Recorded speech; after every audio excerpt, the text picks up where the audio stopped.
looked good and I felt good. It's like sinking that first putt or getting a home run your first time at bat. So I always had a great feeling for Ohio, and the people are amazing people. Thank you. I love you.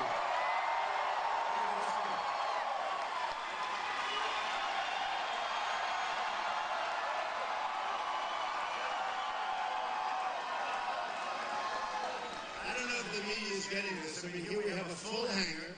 And we thought, this is a big hangar. This could take just about anything. And we figured the crowd would be okay, and we have so many thousands of people extra that we had to put them out on the runway, right?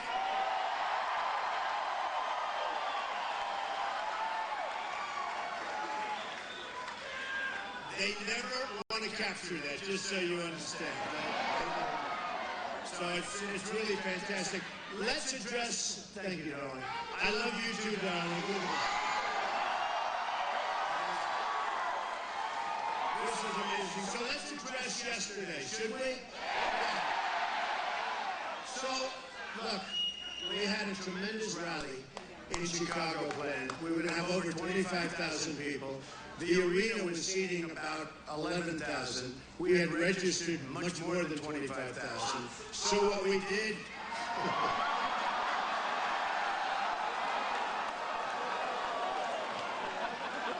all right. That's okay. I understand. You're loyal to other places, so that's all right. But what happened was very interesting. So what happened, these were great people. These are people like yourselves. These were people that want to make America great again. That's all it is.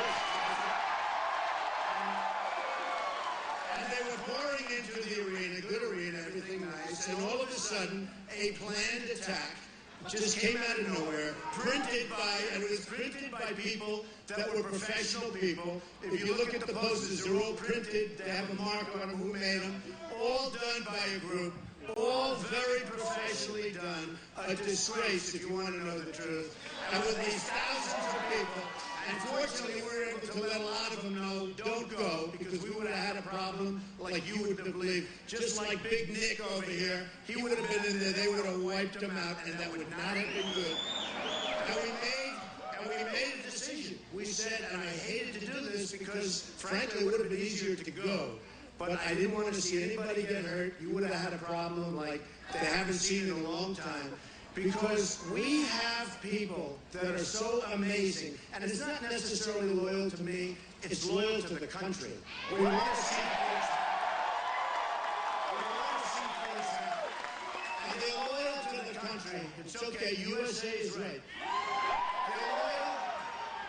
They're loyal to the country. They want great security. They want great military. They want to take care of their vets. They want a border. They want a wall. They want...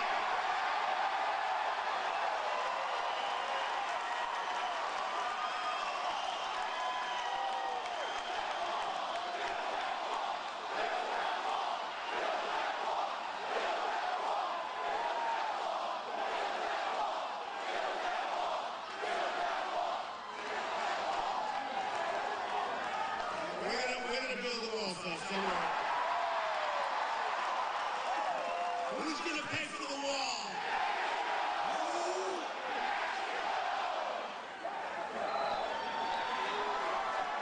We have a good time. You know, it's sort of interesting. I watched, well, I shouldn't say it, but I watched Little Marco, and I watched Lion Ted Cruz. Lion Ted. He holds up that Bible, and then he puts it down and he lies. Lion Ted.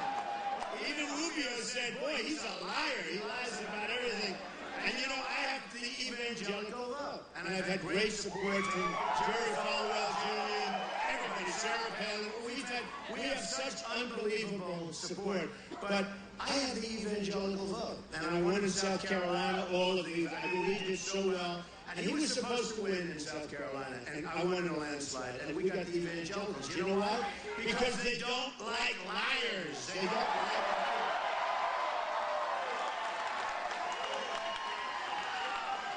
So anyway, but they said, just as I was coming in, I'm watching the news, and they said, well, at our rallies, we would never have anything like that. They don't have any people at their rallies. Nobody cares.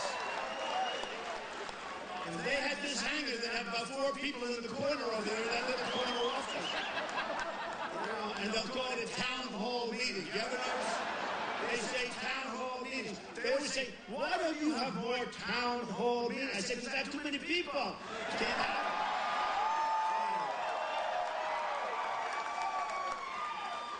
I'd actually like to have a couple of town hall meetings, but I just, you know, like, we'd have to turn away how many people? Like 24,000? We'll have 500, we'll turn away 24,000 people.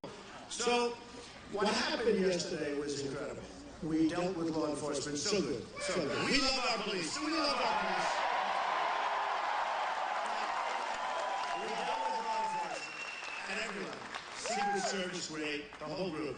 And it was determined that if we go in, it could cause really bad vibes. And you have to understand, they want me to tell my people, please be nice, be nice. My people are nice. The people that came there were so nice. And let me tell you, the people that were there, that came there, that were invited there, thousands and thousands of people, they caused no problem. They were taunted. They were harassed by these other people. These other people, by the way, some represented Bernie, our communist friend.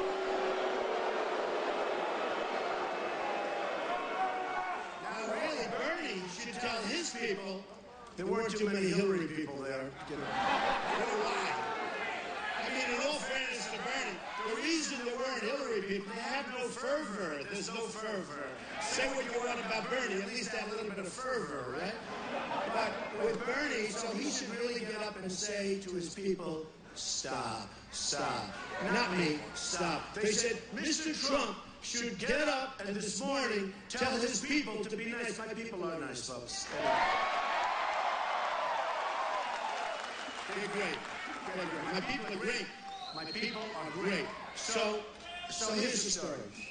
So we get up, and I make the decision, and the people in the audience were really devastated. You know, some of those people got there like you. They got there like 8 hours early. Now they're standing there for 8 hours, like you, right? Like you. Raise your hand. We love you people. Don't worry, I'll sign autographs. Don't let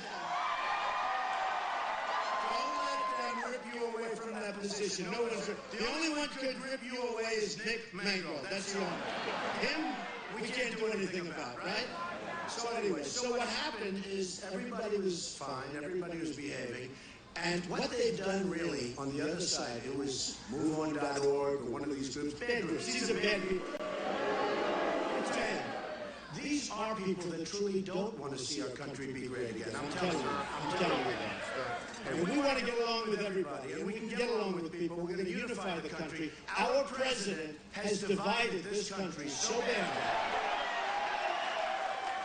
He has been I call him the great divider. You know, when he got elected originally, I said, you know, I don't think he's going to be a very good president. Who knows? I hope, frankly, I wish he were. I wish I didn't have to do this. I wish we had the right people. I wish we didn't have to do it. But we have to. We have no choice. When you look at the Iran deal, when you look at the horrible trade deals where we're losing a fortune to every country we do business with, our jobs are being sucked away. Our jobs are being sucked away. It's unbelievable what's happening. Our military can't beat ISIS. It's being depleted. It can't beat ISIS. Our veterans are being treated horribly. Our border is like a piece of Swiss cheese. The people just come pouring across. We don't have borders anymore. So let me just tell you. And on top of that, we have a divided country. We have black and white and every other thing. Income groups. Everybody hates everybody. Even in Congress. You look at Congress. You look at Washington. Look at the politicians. The politicians hate each other. The Democrats hate the Republicans. The liberals hate the conservatives. We have got to change our thinking. Yeah, and if there's a group out there, just throw them the hell out. That's it.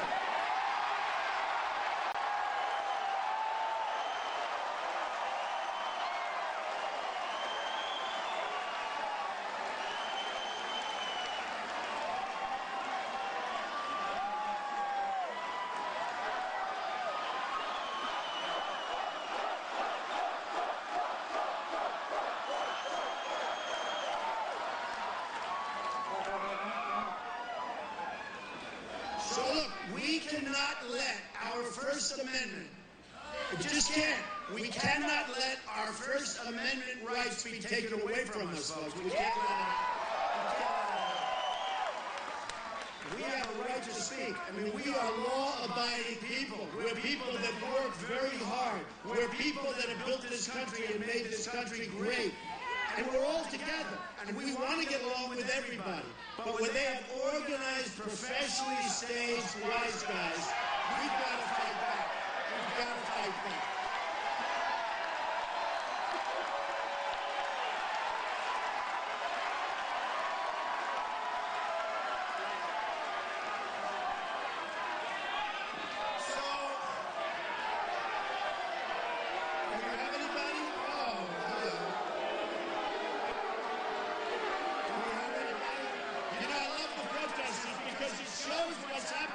They will not show. The media is, by the way, the most dishonest group of people.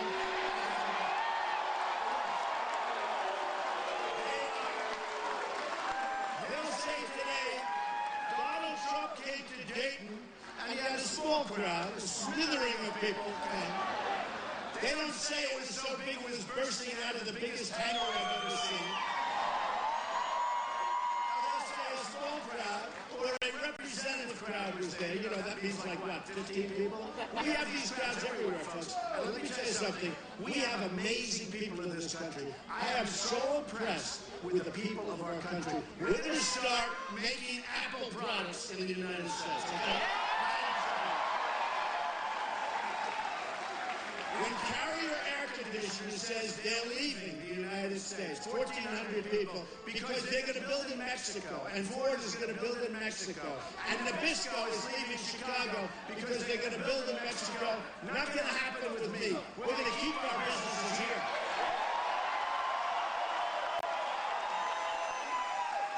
And let me just tell you, while we're on the subject, let me talk about your governor. Do you mind?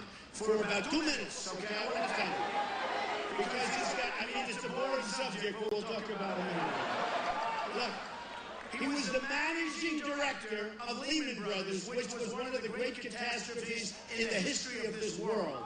Lehman Brothers failed and almost brought down the world, if you remember. And Kasich was a managing director. He was right in there dealing with all the big boys, all of the people that made these horrible decisions at Lehman. Another thing, he voted for NAFTA. Yeah. People bring up NAFTA. Now, he was a congressman, and he voted for NAFTA. NAFTA has destroyed New England, but it's destroyed. I mean, you have fought for years and years and years, and you'll never recover completely from it, but you will if I get elected, because we're bringing those businesses back.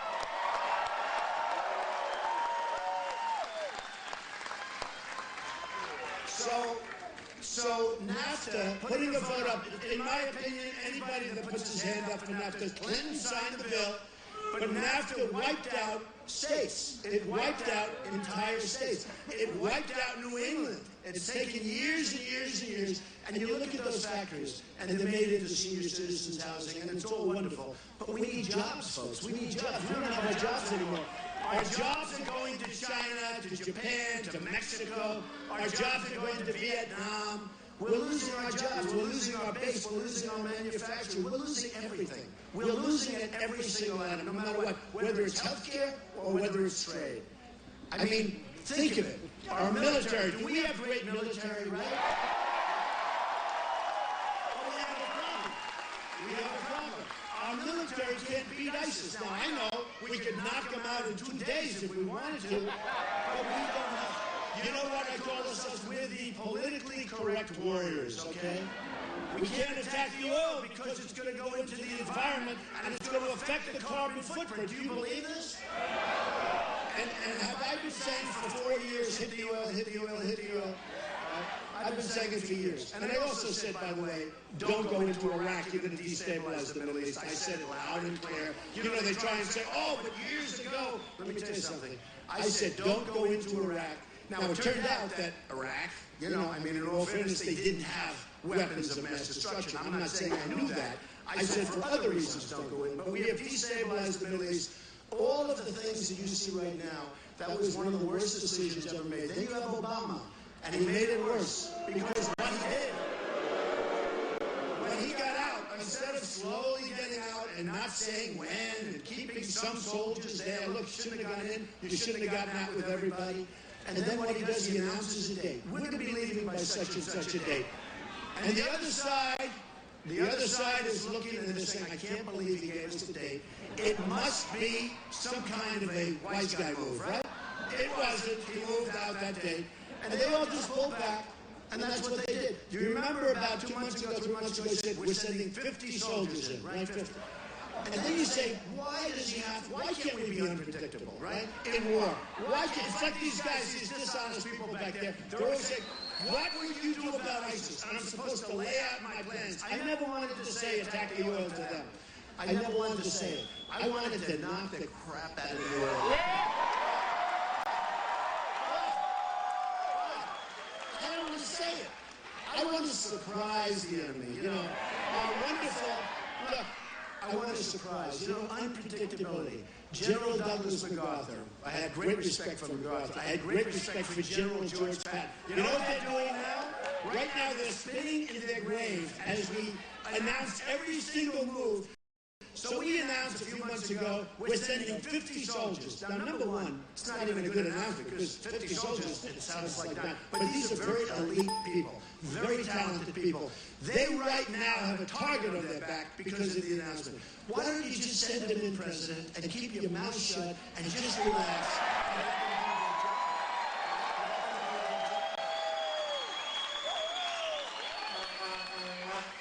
So let me just go over a couple of things with cases, and we'll be done, and you'll make a decision. He's not the right guy to be president. He's not tough enough. He's not sharp enough. In my opinion, maybe he wins Ohio, and maybe he doesn't.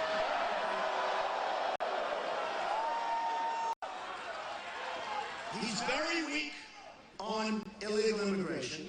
He's totally in favor of amnesty, which you cannot be in favor of. Look, folks, either we have a country or we don't, all right? He's very, very weak on the illegal immigration, and he wants amnesty, and he's wanted it always, and he talks about it. Now, as far as cars, as far as everything that you have right now, your industries that haven't been taken out of Ohio, here's what we have to do. We have to protect your coal industry, which is getting decimated. And we have to protect your steel industry. Your steel industry has been decimated.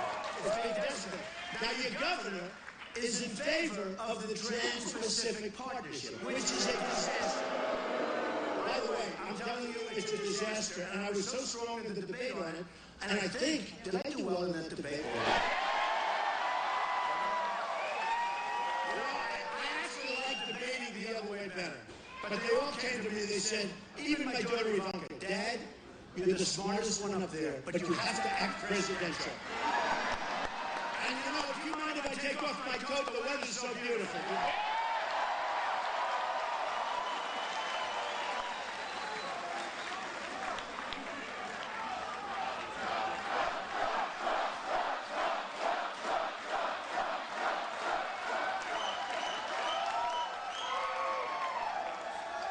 So Ivanka said, Dad, you have to act presidential. You're doing so well. But don't fall for it. When they attack you, don't fall for it. Just stand. And I said to myself, well, here's the problem. You have little Marco saying all sorts of things, which weren't true, by the way. But they're not as big as Nick, I can tell you that. Bigger than most. Hands. In fact, I was getting ready to grab him. When he was choking like a dog, I was getting ready to take that hand and hold him up because I thought he was going down, I'll tell you. With Chris Christie, who endorsed me, by the way. And Ben Carson yesterday endorsed me.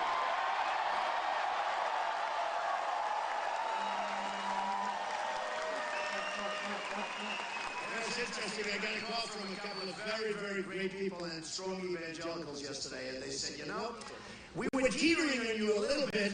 We were sort of there, but maybe we weren't going to get there. As soon as Ben Carson endorsed you, Donald, we were there. We are with you 100%.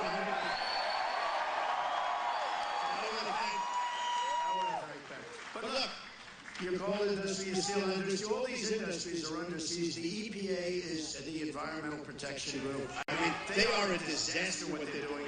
And what they're doing to Ohio, more so than most, they're a complete disaster. We're going to change things around. Now, Trans-Pacific is going to destroy your auto industry in Ohio.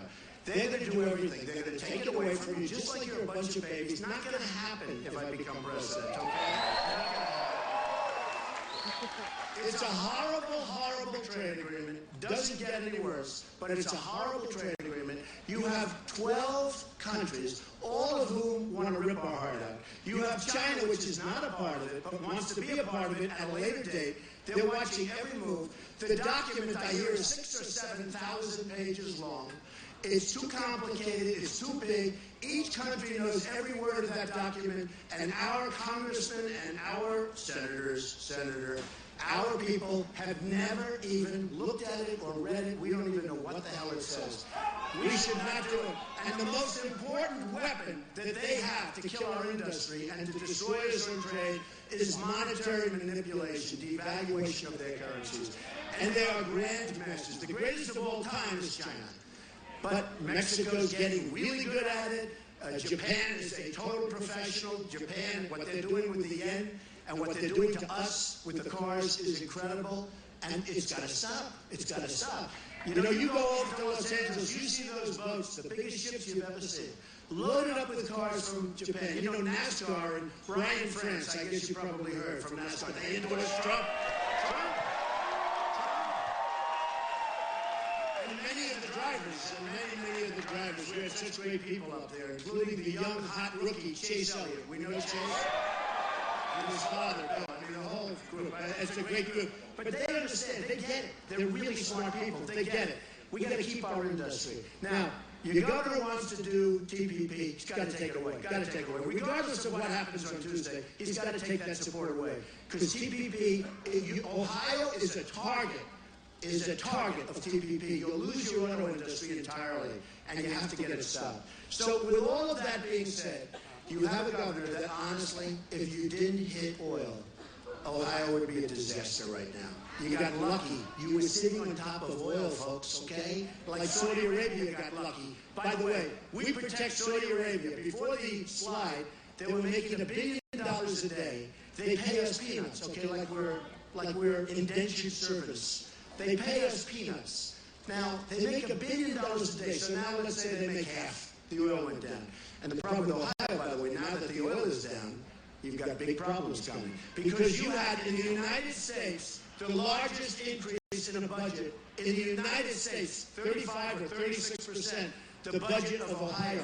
And you rely on the oil, but you can't rely on the oil now because the price is so low. So you got a lot of problems. So you better be careful. I've been seeing signs. Ohio is in trouble because of the price of oil. You made a lot of money with oil. You were lucky as hell. I mean, other places are cutting, but they don't have the oil factor. But now you don't have the oil factor so much anymore because of the price. Saudi Arabia, if you look at all of these countries, nothing richer, nobody richer relatively than Saudi Arabia. So they make $1 billion a day.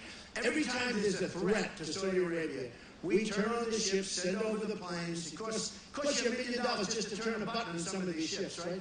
To turn on the battleships, being let's start the engines, let's check them. Boom, $1 million down the drain, okay? Look, we spend billions of dollars protecting wealthy countries, and we're not a wealthy country. We owe $19 trillion. Our country is weak. Our country is soft. We have leadership that's pathetic, and it's got to change, folks. It's got to change.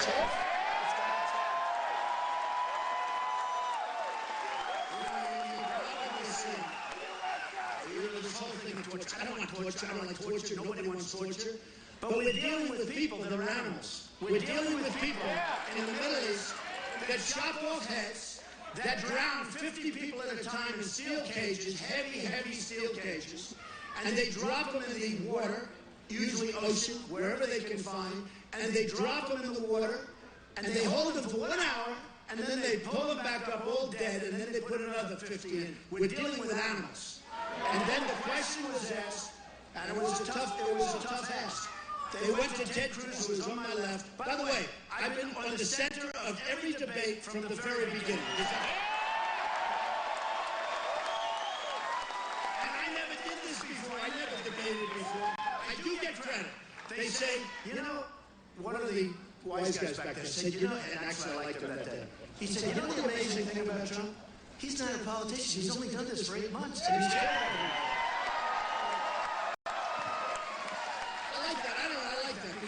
I still believe in competence over experience, okay? And yet I have great experience. But here's the thing. I've been dealing with the other side of the equation for a long time. Nobody knows politicians better than I do. Nobody knows about all of the things like PACs, which, by the way, are a disaster, but like PACs and funding. I hate to say this, I was like sort of very, very establishment 9 months ago. I dealt from that side. And then I saw how stupid everybody was, the stupid decisions. And I said, I'm going to become very anti-establishment. And I said, I'm going to.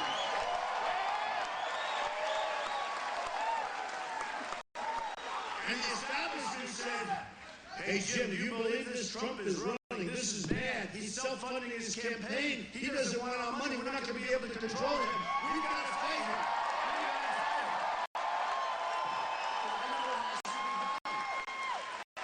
Just to finish on torture, okay? I love hopping around. You know, some people said it's like a great chess game where you go from being, then, you go here, but you never forget. You never forget. So we were at torture, and I want to just tell you. So they asked Ted Cruz a question on waterboarding. Now, here are people that are like medieval times. I haven't heard about chopping. You had James Foley, and that was the beginning, right? A wonderful young man. He had so many wonderful people. A lot of Christians, but Christians, everybody. Anybody gets in their way, boom, chop off the head. So you got to stop that. You got to stop it. We can't allow that. We can't allow that. We can't allow that. In our world, we cannot allow that. We should have gone there, but you know what? Now we got to stop it. Okay? And now we got to go there. We got to knock the hell out of it. But they asked. Ted Cruz was right here on my left. And you know, he's a nice guy, except he lies so much. And they said, Senator Cruz, waterboarding, what do you think? And he goes, whatever, man. Let me go back and talk to my consultants. This is a bad question. I don't know. You know, they're all afraid of being politically correct, right? Then they go to me, because he didn't give an answer. And you know, he's a great debater, but he's a lousy talker. Does that make sense? He can't talk. He talks, he goes, hey, ha, ooh, ha. He's a great debater. Well, I don't know if he's a great debater. I think I beat him in all of the debates. I don't know. So they said, and he basically, if you look back, it's from like 3 debates ago, he gave sort of a non-answer, and which is unlike him in all fairness, but he gave a non-answer. He didn't like that question. They came to me. And I said in front of the audience, and I didn't have it polled, you know, I have much more money than all of them put together, including all of their PACs times 10, times 20. I don't have a pollster. I don't want a pollster. What do I need a pollster for? If the pollsters are any good, they'd be doing what we're doing, right? Don't you think? Anyway, they spend hundreds of thousands on pollsters, and, you know, so they came to me. They said, what do you think about waterboarding? I said, here's the story. You ready? In the Middle East, and other places. But in the Middle East, they're chopping off heads, they're drowning people, they're killing people. They would kill us so quickly if they had the capability, and they're trying to get the capability, which is, by the way, why we have to kill them, just so you understand. If there were massive weaponry available today, I would say get the hell out, and let's rebuild our country real fast, okay? Because we've spent probably $5 trillion in the Middle East. And if you think about it, go back 15 years. We were much better off 15 years ago. If Saddam Hussein was in charge, a bad guy, you know, they always say, he admires Saddam Hussein. I can't stand that guy. The guy was horrible, okay? Because Putin called me a genius. Putin said Donald Trump is a genius.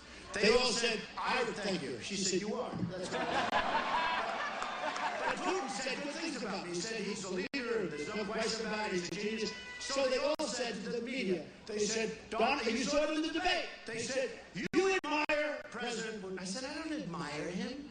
I said he was a strong leader, which he is. I mean, he might be bad, he might be good, but he's a strong leader. But you said the Chinese at Tiananmen Square, they were right. I said, right? No, I said they put down a riot viciously, horribly, strongly. I don't say they were right. They weren't right.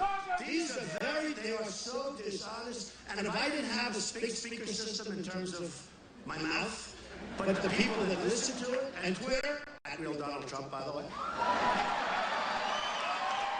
it's so great. This Twitter, Facebook is so great. Because when they lie on television, I type out, ding, ding, ding. I'll do it myself. Ding, ding, dong, dong, ding, press. And they go like 12 seconds later, we have breaking news from Donald Trump. Here's the craziest thing. I was watching CNN before. I typed out something that Kasich without oil would have been nothing in Ohio. And they go, boom, and all of a sudden, we have breaking news. I said, this is the most unbelievable. In the old days, it would take me years to get the word out. Now I just go, so it's great stuff. But I will say this, look, we have to get strong. We have to get smart. So they ask about torture. He took a pass. They asked me about torture. You remember. I said, and I started by saying they're chopping off heads, because you have to do a little bit of warm-up, because it's a tough subject. It's a lousy subject, to be honest with you. I said, I am 100% fine with waterboarding, and it should be increased.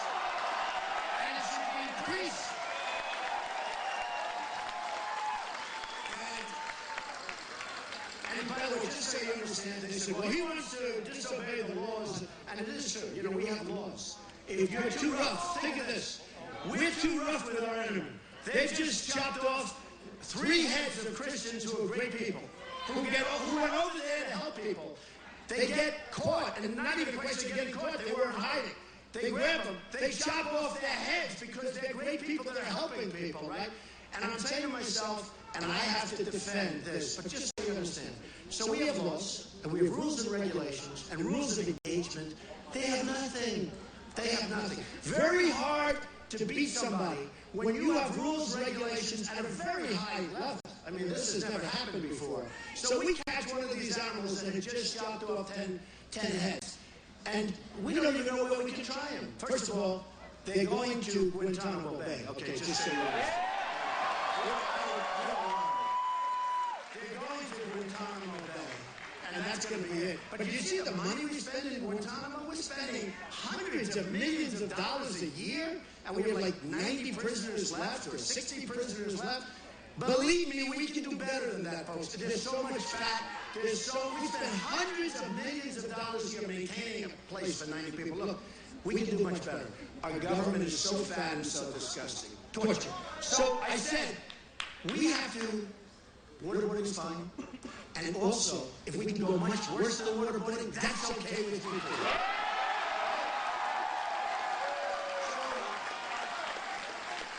So they said, oh, he may not obey the laws because we're not, as of now, we're actually not allowed to waterboard. So think of this. Now, waterboarding is considered, look, torture's terrible. Okay, we all agree, right? It's horrible. But when somebody is doing what they're doing, these horrible acts, they're cutting, they're drowning, we have to fight like we have to fight, right? We have no choice. So what happens is this. We have to expand our laws. We have to get much tougher. We want to knock them so fast and so furious. But think of this. The ISIS guys, they eat dinner like we do, right? They eat dinner like you have dinner and we have dinner. We all have dinner. Different locations, different people. We all have dinner. They have dinner. Can you imagine them sitting around and each one of them chopped off 3 heads today and drowned 70 people, right? And they're talking about the United States doesn't want to allow waterboarding, which a lot of people don't consider torture. They think it's less than torture, but think of it. So the United States, can you imagine what these people say? Can you imagine what these people say about the United States? How weak we are, how ineffective we are, and how frankly stupid we are, all right? Now there's a story that I tell. This is when we were strong. But in 1919, General Pershing, has anyone heard that story? Should I tell the story or not? Some of you have heard it. Has anybody not heard it? All right, enough. Should I tell it? It's a rough story. And the media said, oh, that's a terrible story. Well, I'm just telling the truth. And it was in the Philippines. And he's a rough guy, and he's sitting on a horse. You know, in those days, his horse is a beautiful horse. He's a straight guy, beautiful-looking guy. He's up on the horse. And they were having problems with radical Islamic terrorism. Whoa, I'm so shocked. This is 1919. Some things never change, folks. Some things never change. And by the way, we have to get to the bottom of it. We cannot allow people into the country that want to destroy us. We cannot do it. We can't allow the Syrians. We can't allow the migration of the Syrians into the country. We don't know who they are, where they come from. General Pershing. So they were having a tremendous terror problem. Okay, tremendous. Now, the difference between then and now is the weaponry. That's the only difference. Everything else is the same, but the weapons are so powerful now, what they can take out, the destruction. In those days, you didn't have that, but you still had tremendous problems. So they catch 50 terrorists. A little different than we handle them today. Today, we read them their rights, we take care of them, we feed them the best food, make sure they have television, we give them areas to pray. It's a wonderful thing. We're wonderful people. We're wonderful, stupid people. So General Pershing, tough guy. And he had the whole deal going. And they catch 50 terrorists and in the Philippines. And they were doing tremendous destruction. What happens is he lines them up to be shot. He lines them up, gets them, knows they're guilty, they've admitted their guilt, lines 50 people up to be shot. And as you know, swine, pig, all of that, the big problem for them, big problem. He took 2 pigs, they chopped them open, took the bullets that were going to go and shoot these men, took the bullets, the 50 bullets, dropped them in the pigs, swished them around, so there was blood all over those bullets, had his men, instructed his men, to put the bullets into the rifles. They put the bullets into the rifles, and they shot 49 men. Now, we don't like this, but I'm just saying, if we're going to win, or let's not play the game, and let's not be a country anymore. Let's be blown up by it. They put the bullets in the rifles, and they shot 49 of the 50 men. Dead. Boom. So it was a pig-infested bullet in each one. They then dumped the bodies into a mass grave, and they dumped the pigs in with the bodies, and they took the final bullet, and they gave it to the one person that they decided not to shoot. And they said, here, take this bullet, go back to your people, and explain what we just did.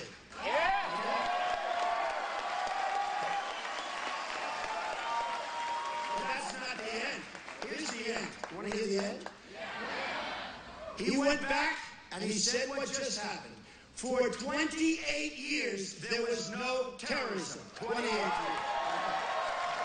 So, I'm not saying that's a good thing. I'm not saying it's a bad. This is history, folks. This is history. This is what is going on. This is history. We're either going to win or we're going to lose. And, you know, it's not going to be, because we can't continue to go the way we're going right now. We're either going to win the battle or we're going to lose the battle. We have to do what we have to do. We have to clean it out. These are people that have horrible thoughts. These are people that have visions that you wouldn't believe. These are people, interestingly, when I won in South Carolina, just before the vote, the Pope said bad about me. I said, this can only happen to me, the Pope. Because the Mexicans here just left Mexico, and he's on the plane, and he said something about Donald Trump. Now, what he said is what the Mexicans told him. Look, we have to stop illegal immigration, right? Crime, all the problems, drugs, all the problems. We're going to stop it. But they said, oh, it's terrible what this American Trump wants to do. So the Pope came out. By the way, the next day, he issued such a nice statement. He sort of, I don't know, you can't get the Pope to apologize, but it was sort of very nice what he did. I said, I'm the only person, because I felt I could win in South Carolina, even though it was supposed to be cruise territory, and I won in a landslide. It was like a massive landslide. And by the way, I won with women. I won with men. I won with highly educated. I won with less than highly educated. I won with soldiers. I won with vets. I won with evangelicals big. I won with everybody. So it was good. But just so you understand, look, we have got to toughen up. Now, we don't like it. You know, even a scene like yesterday, I didn't want to put the police at any a discomfort level. Because they would have been very uncomfortable. We had 300 police. We had, the Secret Service guys who are right here. They're fantastic people. I don't want to put them to a strong test. I don't want to do that. And we did the right thing. And we were given credit for doing the right thing. Interestingly, by doing what I did, that story is all over the world right now. That we made the right decision under a great deal of pressure, that was a great decision. Who else would make it? Would have been much easier. Go, do it, let people fight, let people hurt themselves. I didn't want to see that happen. And we were given a lot of credit. And the people that protested, actually one of them said, I think we gave Trump an awfully good platform. They hurt themselves. And they had Bill Harris there. They had Bill Harris, who probably wrote Obama's first book, the one that was actually well written. They had a lot of people there that are not really.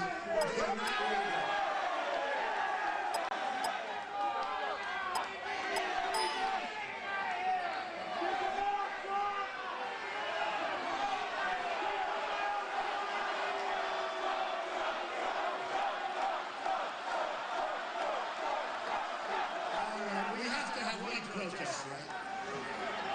So we have one protester. Well, that's a little wacky. He's a whack job.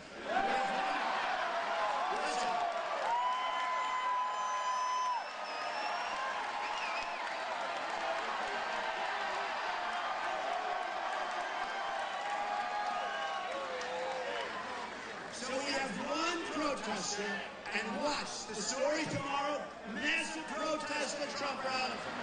They won't talk about the crowds. They'll talk about massive protests because, again, they are the worst. Okay, so this is what we are going to strengthen our country. We are going to hopefully win Ohio. Honestly,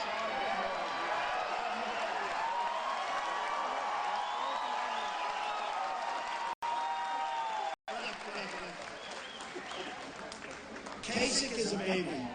He's a baby. He can't be president. He can't be president. Too many problems. Too much on the let people come into our country, approve. Just the fact that he approved NAFTA. Nobody knows that. The fact that he was with Lehman Brothers when it took down the world. There's so many factors. Can't be president. Can't be president. It will be not a good situation. I will do such a great job. You have no idea. I will do. And you know what else? A lot of people are going to be surprised when I'll bring unity back. I'm going to bring jobs in communities that don't have jobs. I'm going to bring jobs back from China. I'm going to bring jobs back from Japan. I'm going to bring my jobs back from Mexico. I'm going to bring jobs back to this country, folks. And you won't even believe it. You won't even believe it. We're going to start winning again. We are going to win again. So, just a couple of things. Second Amendment, we are going to fight, and we're not going to get out.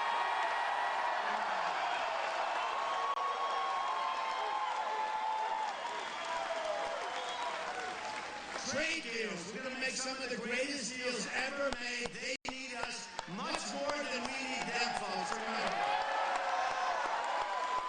And they all say he can't be a true conservative. Well, I'm the most conservative person in the world on the military, on the vets, on education, on everything, on health care. I have the one thing they say, but he's not a free trader. In fact, I remember Jeb Bush would get up. He is not a conservative. And I said, and he is very low energy. No, he wasn't a nice person. He was not a nice guy. Jeb was not a nice guy to me. I will tell you that. He should have been, but he wasn't. But let me just tell you, we are going to be so strong in trade. Now, these so-called conservatives, these people that don't know what's happening, that's okay. Are you okay? Don't worry about it. It's easy over there. They can just put them out of the room. They say about free trade. I am a free trader. I'm a big free trader. But let me tell you, it's got to be smart trade. China, we have a trade deficit with China this year, listen to this, over $500 billion. Over 500. We can't have that. It's been going on for years. 300 billion, 400 billion. You know what? 500 billion. And then they say, he's going to start a trade war. Well, I'm not. Except for one problem. You'd be better off with a trade war than losing $500 billion. And yesterday, I think in the Wall Street Journal and the Times, they both treat me terribly, but these are minor details. They had a big story that Trump has totally changed the thinking on trade. Totally changed. It's true. For 200 years, everybody talked about free trade, and so do I. But you know what? It's got to be fair trade. It's got to be smart trade. We got to do something. We got to get something. I have friends that are manufacturers. They cannot get their product into China. China dumps everything over here. We don't charge them tax. We don't charge anything. I have friends that are absolute great manufacturers. They make a better product than anything made in China. They can't get their product into China. And when they do, they get charged a massive tax. But we don't do that because we don't know what's going on. Those days are over. I have Carl Icahn endorsing the great businessmen, many of the great businessmen of the world. We're going to use our top chess players because that's what they are. Yeah. The great people, the people that have made these great fortunes, they're great. You know, there's a reason. They're great negotiators. They know what's happening. They understand it. They love it. They want to help us. They will come in. Let me tell you, if I put Carl or some of the other great names, you know some of them. And frankly, some of them are better than all of them. And nobody, I know so many people. We have the greatest negotiators in the world. We don't use them. We use political hacks to make deals with China, to make deals with Japan. I mean, we have Carolyn Kennedy representing us in Japan. And she admits she got the job. How did you get it? I don't know.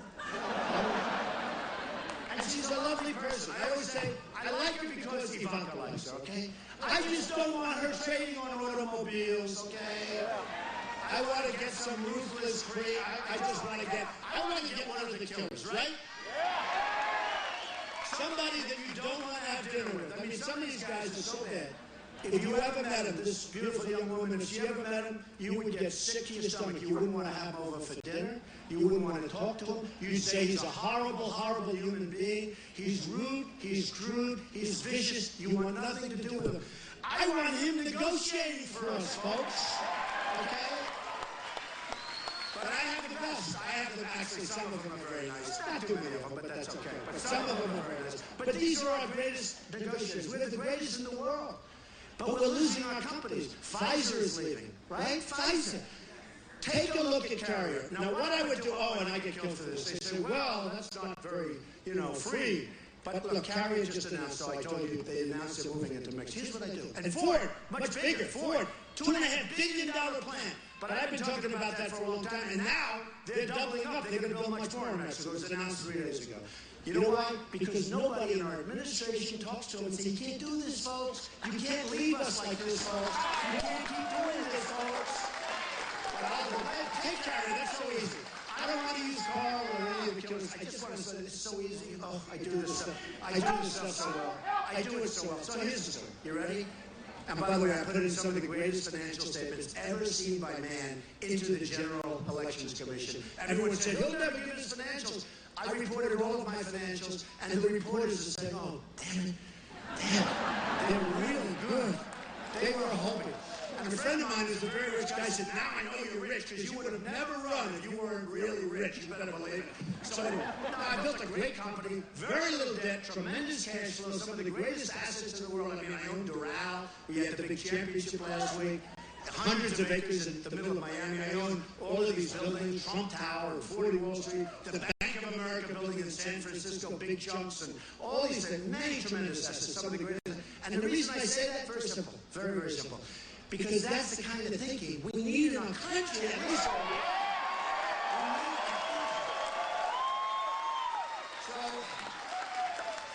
So we're going to get the best people. But here's Carrier. You ready? So Carrier announces, I see these 14, somebody had one of these crazy cell phones with a camera, right? They're wonderful things because they really get you. And he's taking, some management guy is saying, sorry, we're closing Carrier after how many years? Many, many years. They did a great job. Great-looking people. They're devastated, and you see it. We are closing, we're moving to Mexico. Good luck. It wasn't even a warm speech. It was like, bye-bye, we're moving to Mexico, right? I would call, and I know this isn't presidential. Ivanka would say, yeah, you cannot call Carrier. It's not presidential. I was like this great student. I was like this I went to the best schools. My uncle was a top professor at MIT, a super genius with science. And I know exactly what, and I understand it might not be presidential. Who cares? I tell her, who cares? You know when she said, yeah, act presidential in the last debate, So when they came at me a little bit, not much, they're so used to not coming at me. You saw what happened to Marco. He went way down the tubes. But everybody, so far, everybody that's come at me has gone down the tubes. Is that right? Wouldn't that be great for our nation? Wouldn't that be nice? I mean, think of it. I don't want to mention all the names because some of them have already called me wanting to endorse me. I've got some endorsing, but that's okay. It's so late. It's so late. Get them out of here, folks.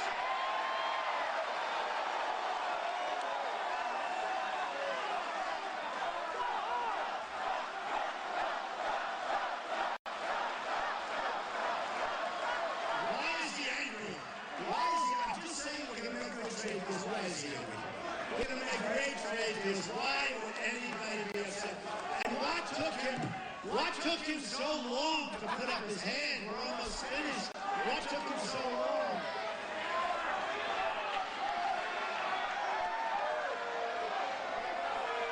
Go back home to mommy. Go back home. Go back home to mommy.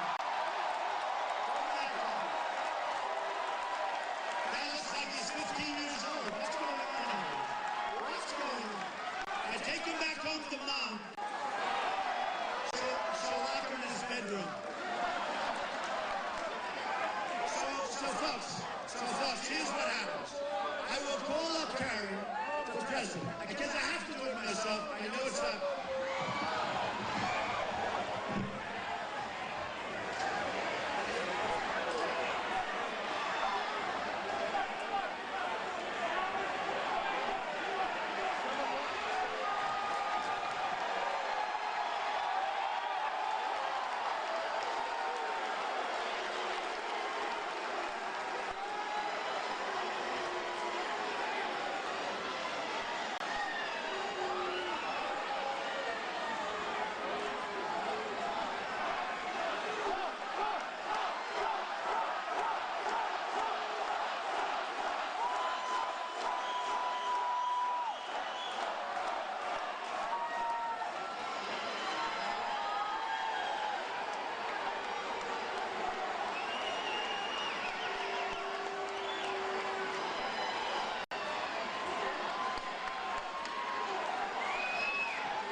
I was ready for him, but it's much easier if the cops do it. Don't we? What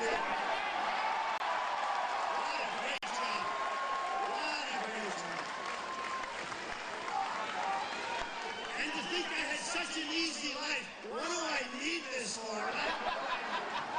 You know why I need it? Because I've done great. I love this country. We're going to make our country great again. It's payback time. It's payback time.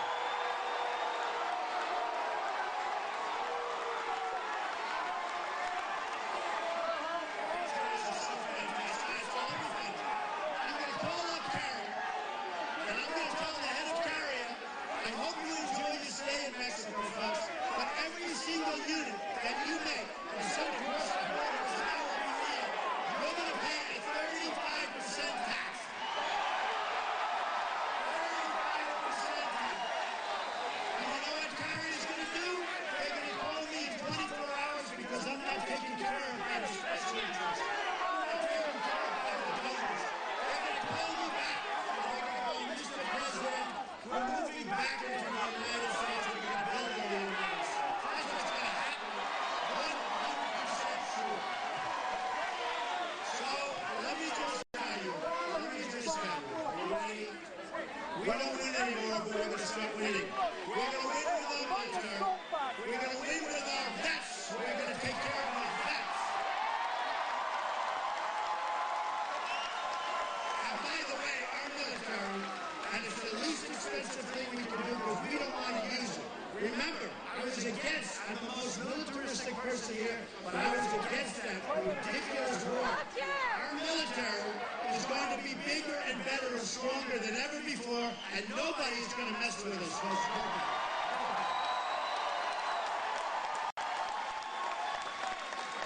We're going to get rid of Common Core. We're bringing our education up. We're going to repeal and replace Obamacare. We're going to win.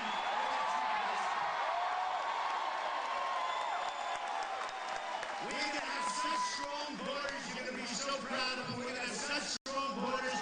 We're going to have a wall, and people are coming into our country, but they're going to come in legally.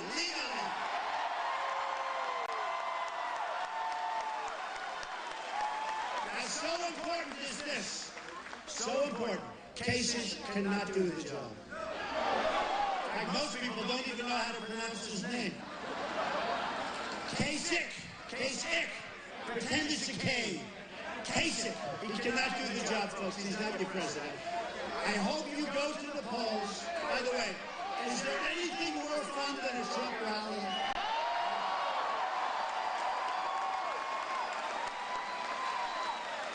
I hope you go to the polls. You gotta go to the polls. You know, the last time I made people, I said, how about putting up your hand and saying, I swear to God. Do you want to do that?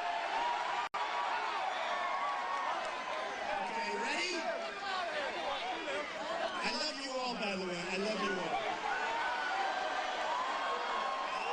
Say, I swear that on Tuesday I will go to the polls and vote for Donald Trump. Thank you, everyone. I love Ohio. I love your group. I love Ohio. So look, here's the story. We're going to win.